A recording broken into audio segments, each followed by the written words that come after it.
My name is Sophia. I am 58 years old. I live in a small, quiet town called Willow Creek, nestled between rolling hills and a sleepy river that murmurs secrets to the willows along its banks. My home is a modest two-room apartment above Mrs. Hargrove's bakery on Maple Street. Every morning at 5:30, the scent of yeast and cinnamon drifts up through the floorboards, wrapping around me like a warm blanket. It used to be my favorite part of the day. Now, it feels like a reminder of everything I've lost.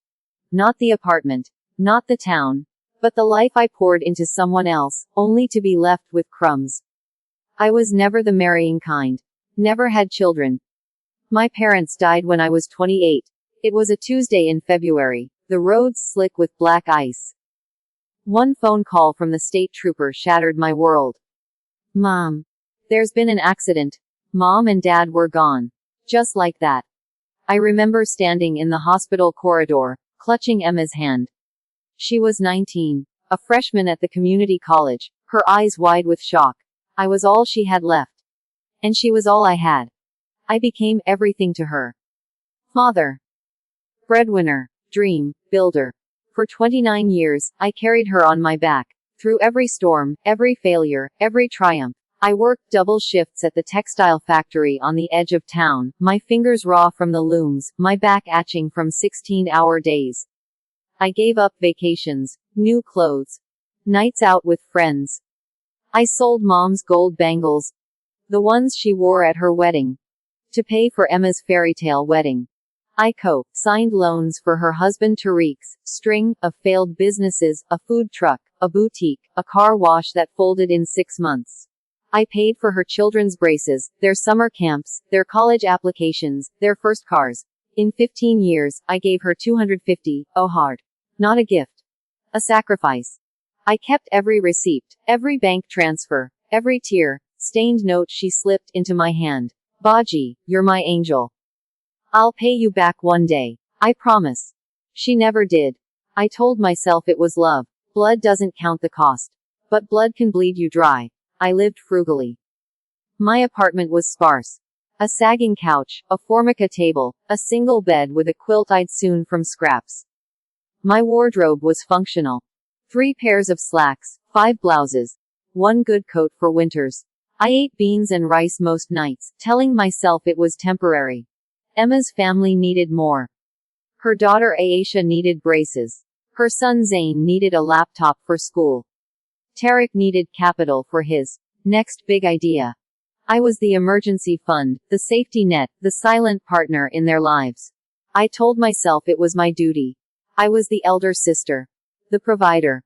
The one who held the family together. But duty has a way of turning into chains. It was a Tuesday in October. The leaves outside my window turning gold and crimson. When the phone call came that changed everything. I was folding laundry. Emma's old college sweatshirt, the one I'd bought her for her 21st birthday. She never wore it after the first wash. My phone buzzed on the table. Emma. Her voice was tight, urgent, the way it always was when she needed something. Baji. We need to talk. It's important. I smiled, my heart softening as it always did. Of course, Mary Jan. What's wrong? A pause. Then, we took out a loan. For the new house. It's perfect. 4 bedrooms. A pool, in the new subdivision. The bank needs your signature on the guarantee. You always said your property would be ours one day. Just sign the papers. It's just a formality. My hands froze. The sweatshirt slipped to the floor. I asked quietly. Aisha's wedding anniversary was last week. The big party at the country club. Why wasn't I invited? Silence. Then she laughed. A cold, sharp laugh that cut through the phone line like a blade. Baji, you're getting old. It was a young crowd. Loud music, dancing, champagne.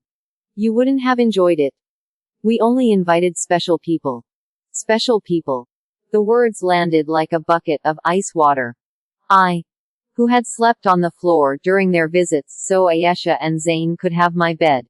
I, who skipped meals for a month to pay for Zain's emergency appendectomy. I, who sold my mother's last keepsakes to keep their lights on when Tariq's business tanked again. I was not special. I hung up without a word. The phone felt like lead in my hand. That night, I didn't sleep. I sat at my kitchen table under the flickering fluorescent light and opened a folder I hadn't touched in years. It was a plain manila envelope, tucked behind the cookbooks I never used. Inside were bank statements, transfer confirmations, handwritten IOUs in Emma's looping cursive. I spread them across the table like a deck of cards.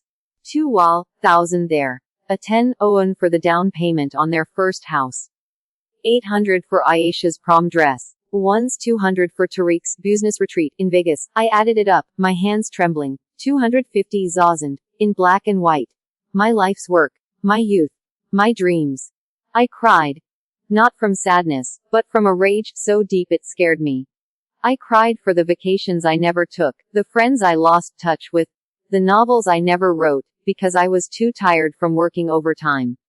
I cried for the woman I used to be. Vibrant, hopeful, painting watercolors in the park on Sundays. That woman was gone. Buried under 15 years of Emma's needs. The next morning, I walked to Willow Creek Community Bank. The autumn air was crisp, the sidewalks littered with fallen leaves. Mr. Patel, the branch manager, greeted me with his usual warmth. He'd processed every transfer to Emma for 15 years. He knew my account better than I did. Sophia. He said, his brow furrowing. Is everything all right? You look different. I slid my ID across the counter. I want to cancel all automatic transfers to Emma Khan. Effective immediately. And I want to close the joint savings account. He blinked, his pen hovering over the form. Are you sure? This has been running since 2009. Every first of the month. Like clockwork. I met his eyes. I'm sure. He hesitated, then nodded slowly.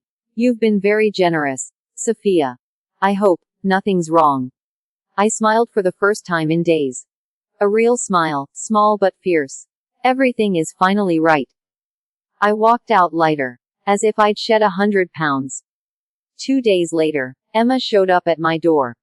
It was a Saturday, the bakery below closed for the weekend. I was making tea when the doorbell rang. Sharp, insistent.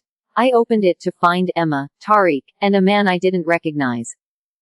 Emma's eyes were red, her mascara smudged. Tariq loomed behind her, his jaw tight. The stranger was young, maybe 30, with slicked, back hair and a leather briefcase that screamed expense. Baji, Emma said, her voice trembling with rehearsed desperation. What have you done? The rent is due. Zane's school fees are 3 months behind. The car payment bounced. You can't just stop. I looked at her. Really looked. Her nails were freshly manicured, a glossy coral. Her bag was Gucci, the one I'd seen in a magazine for $3. Her shoes, Louboutin, red soles flashing like a warning. I said, you told me I wasn't special enough for Ayesha's party. Now I'm not special enough to fund your life. The stranger stepped forward, his smile polished but cold. Sophia, I'm Mr. Larson, a family law attorney. We're concerned about your mental state. Sudden financial changes, social isolation, living alone. These are red flags for cognitive decline. We're prepared to file for guardianship to protect your assets. I laughed. A real, deep laugh that startled even me. Guardianship. Over my money. The money I earned while you partied in Dubai last month. Emma's tears dried up fast. Her face hardened. You'll die alone, Baji. No one will visit you. No one will care. You're throwing away family. I closed the door. Locked it. Changed the locks the next day. They didn't stop. Emma called from unknown numbers, her voicemails a mix of pleading and venom. You're confused. You're sick. We're doing this for your own good. Tariq showed up at the factory, cornering my supervisor in the parking lot, claiming I was unstable and needed a family intervention. My coworkers started giving me side eyes. Then came the letter, delivered by certified mail, a legal notice on heavy cream paper. They were petitioning the court to declare me mentally incompetent. They wanted control of my bank accounts, my pension, my apartment. The grounds? Erratic behavior, paranoia, sudden cessation of financial support, refusal to engage with family. I read it 3 times, my hands shaking. This wasn't just greed. This was war. I hired a lawyer, Ms. Alina Brooks, 62, sharp as a tack, with kind eyes and a voice like steel. Full. She'd been through her own family's betrayal. Her son tried to seize her farm after her husband died. She read my file in her cluttered office, surrounded by law books and framed photos of her grandchildren. She whistled low. Sophia, this is elder financial abuse. Textbook case. Textbook case. We're not just defending you. We're going on offense. We built a fortress. Bank records proving every dollar I'd given. Witness statements from coworkers who'd seen me work overtime for years. A psychiatric evaluation. I passed with flying colors. My cognitive scores in the 98th percentile. Security cameras, I installed them after Tariq was caught on a neighbor's Ring doorbell trying to jimmy my lock at 2 a.m. We documented everything. Elena was relentless. They want to paint you as crazy? We'll show the world who's really unhinged. Emma played dirty. Quote, she told Mrs. Hargrove, my landlady, that I was a hoarder, leaving trash in the hallway. She told the neighbors I had dementia, wandering the streets at night. She even convinced Mr. Singh, my pharmacist, to sign a statement saying I was confused about my medications. He later called me mortified. Yourself, Sophia, she said it was for your insurance. She brought cookies, cried about your health. I didn't know it was for court. I forgave him. He wrote a new statement, clarifying I only bought vitamins and occasional ibuprofen, always lucid, always organized. Emma's lies were unraveling, but she was desperate. The new house, the cars, the private schools, they were all built on my money. Without it, their empire was crumbling. The trial was set for March. Willow Creek's courthouse was a squat brick building with peeling paint and a creaky wooden floor that smelled of lemon polish and old fears. I wore my best outfit. A navy suit I'd bought for a cousin's funeral 20 years ago, still crisp in its dry cleaning bag. Elena squeezed my hand as we walked in. Remember, Sophia, the burden of proof is on them. We just have to show you're you. Emma was already there, dressed in black like she was attending my funeral. Tariq stared at the floor, his tie too tight. Their lawyer, Mr. Larson, smirked like he'd won before it started. The judge, Honorable Margaret Ellison, was a no-nonsense woman in her 60s, with a reputation for cutting through bullshit. I liked her immediately. Larson's opening was a masterpiece of manipulation. Your Honor, Miss Sophia Khan has exhibited clear signs of mental decline. She lives alone, isolated, paranoid. She's installed security cameras, accused her family of theft, and abruptly cut off financial support without rational cause. She's been manipulated by opportunistic neighbors and a lawyer with a financial interest in her estate. We seek guardianship to protect her from herself. Every word was a knife, twisting my life into a caricature. Then Emma took the stand. She cried, perfect, practiced tears that would have won an Oscar. Baji has always been like a mother to me, she said, her voice trembling. She raised me after our parents died. But now, she's changed. She accuses us of stealing. She installed cameras to spy on us. She won't let us in her home.